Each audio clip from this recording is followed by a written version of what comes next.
कितनी बार बताया है, मेरे तैयार होने से पहले मेरा नाश्ता तैयार हो जाना चाहिए। अभी शादी के 25 साल के बाद भी मुझे क्यों बार-बार एक ही बात बतानी पड़ती है लता? तुम्हें क्या है?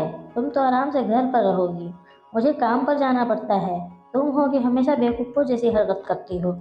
अगर तुम पर यह जानबूझकर करती हो तो याद रखना मुझसे बुरा कोई नहीं होगा। आज भी प्रशांत का पारा चढ़ा हुआ था। इन कटु शब्दों में अपना गुस्सा उतारते हुए गिल्ला तौलिया कुर्सी पर फेंकते हुए प्रशांत गुस्से से लता की तरफ देखने लगा। लता के लिए प्रशांत का यह बेवजह का गुस्सा कोई नई बात नहीं थी।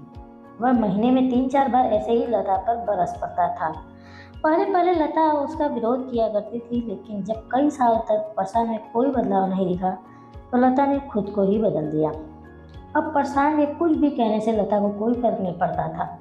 प्रशांत की हर बात वो चुपचाप सिर नीचे झुकाए सुन लेती थी। शादी के पहले 5 साल तक लता ने पूरी कोशिश की थी कि प्रशांत को बदला जाए, लेकिन फालतू का गुस्सा करना और बाद में लता को भला बुरा कहना, ये मानो जैसे उसकी आदत बन गई थी। कोई भी वाद विवाद होता तो प्रशांत सीधा लता को बोल देता, अगर मैं तुम्हें अच्छा नहीं लगता तो क्यों नहीं चली जाती है अपने मायके, क्यों रहती है मेरे साथ। इतना सब कुछ होने के बावजूद लता प्रशांत के साथ रहती थी, क्योंकि उसे अपनी बेटी की फिक्र थी। और वह जाती भी तो कहाँ, अपने बूढ़े हो चुके माँ बाप को इस उम्र में परेशान करना वह नहीं चाहती थी। समाज और लोग क्या कहेंगे ये भी तो उसे देखना था। वह इतनी पढ़ी लिखी भी तो नहीं थी कि खुद जाकर कोई नौकरी कर सके और अपना और अपनी बेटी का पालन पोषण कर सके। लता को अब अपनी फिक्र नहीं थी, उसको फिक्र थी तो बस अपनी शादी लायक हो रही बेटी की। लता नहीं चाहती थी कि पति पत्नी के झगड़े की वजह से काव्या डिस्टर्ब हो। काव्या की पढ़ाई पूरी हो चुकी थी, उसके लिए अब शादी के लिए रिश्ते आने लगे थे। कई रिश्तों को काव्या ठुकरा चुकी थी। 2-3 महीने बाद एक अच्छा रिश्ता आया। रिश्तेदारों और पहचानों के लोगों ने भी लड़के को बहुत गुणगान किए थे। प्रशांत एक शाम अपनी बेटी के पास बैठकर उसे बताने लगा, काव्या बहुत अच्छा लड़का है, पढ़ा लिखा है, बड़ा घर है, बहुत अच्छी नौकरी है। ऐसे रिश्ते बार बार नहीं आते बेटा, इस बार मत मना करना।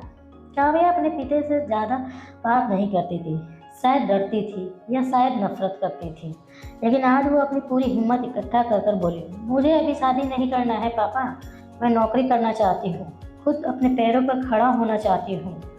हाँ तो उसमें क्या बड़ी बात है, मैंने लड़के से बात की है, वह तुम्हें किसी बात के लिए नहीं रोकेगा। तुम शादी के बाद भी नौकरी कर सकती हो, वह तुम्हें नौकरी के लिए परमिशन दे देगा। प्रशांत बोला, मेरा नौकरी करना या ना करना उसकी परमिशन पर क्यों डिपेंड रहेगा पापा? काव्या ने पूछा। मैं कह रहा हूँ ना, तुम्हें किसी भी चीज़ की कमी नहीं होगी वहाँ, ऐसे रिश्ते बार बार नहीं आते, इसे ठुकरा मत, बहुत खुश रहोगी तुम वहाँ। प्रशांत बोला, पापा क्या मैं उतनी ही खुश रहूँगी जितनी मम्मी इस घर में खुश है? काव्या ने तंज कसते हुए कहा, आज तुम्हारी जबान कुछ ज़्यादा नहीं चल रही?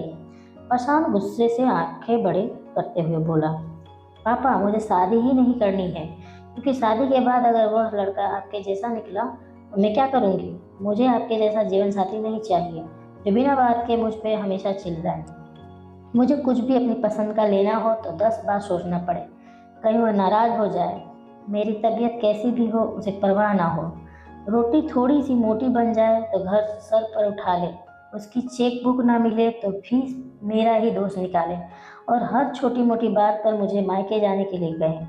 काव्या ने अपना दिल खाली करते हुए पापा से सब कह दिया। प्रशांत का गुस्सा 7वें आसमान पर था, लेकिन उसके मुंह से एक भी शब्द नहीं फूट रहा था। वो काव्या की बातें सुन रहा था। काव्या उतना ही बोलकर चुप नहीं हुई। आज पहली बार वह अपने पापा के सामने इतना कुछ बोल रही थी। पापा, आपने माँ के साथ हमेशा गलत व्यवहार किया है। आप अपने ऑफिस का गुस्सा बिना सोचे समझे माँ पर उतार देते हैं, कभी इस बात की परवाह भी नहीं करते कि उन्हें कैसा लगता होगा।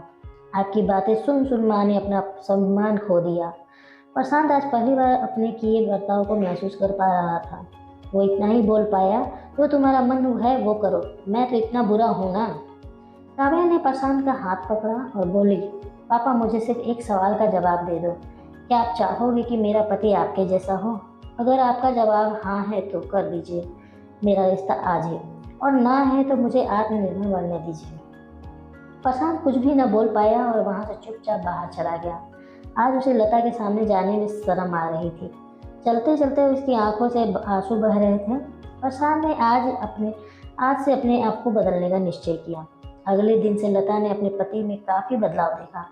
वो सोचने लगी कि जो हिम्मत काव्या ने दिखाई है, वह हिम्मत अगर मैं पहले दिखा देती तो शायद आज परिस्थिति कुछ और होती।